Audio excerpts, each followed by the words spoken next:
Chapter 17, January 1919. He sat motionless, his eyes closed. What was that smell? An antiseptic? He heard a voice he recognized. It was May. Who was she talking to? He was found in his room at the hotel on Christmas Eve, said May.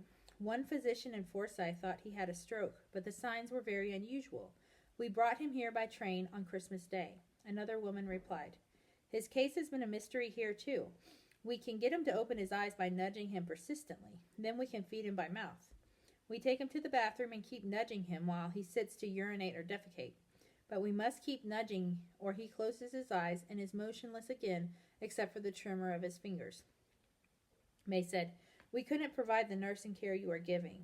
I am so glad we brought them to Deaconess Hospital in Billings. Dr. Harvey thought, Deaconess Hospital? Billings? He felt someone pushing on his shoulder. They pushed harder and shook his shoulder. He opened his eyes. The room was bright. He saw May, a woman in a nurse's uniform, and a man in a gray dress suit. He wanted to greet May, but he couldn't speak. He closed his eyes again. A man spoke.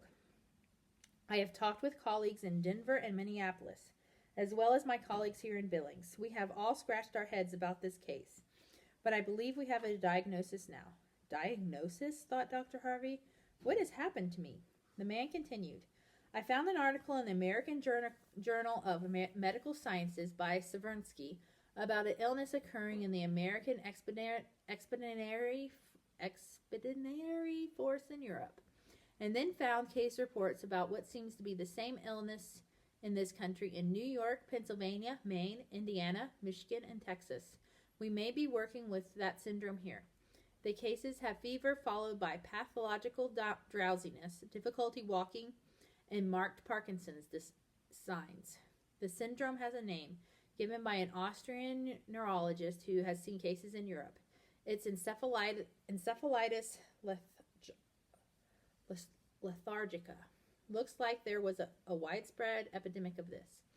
Might be related to the Spanish flu, but it's probably not. Just what we need, another epidemic, May said softly.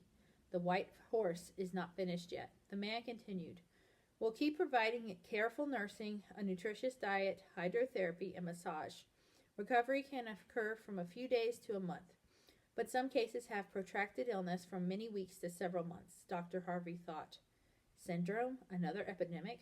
Recovery takes weeks? I must recover and finish that letter to Yale.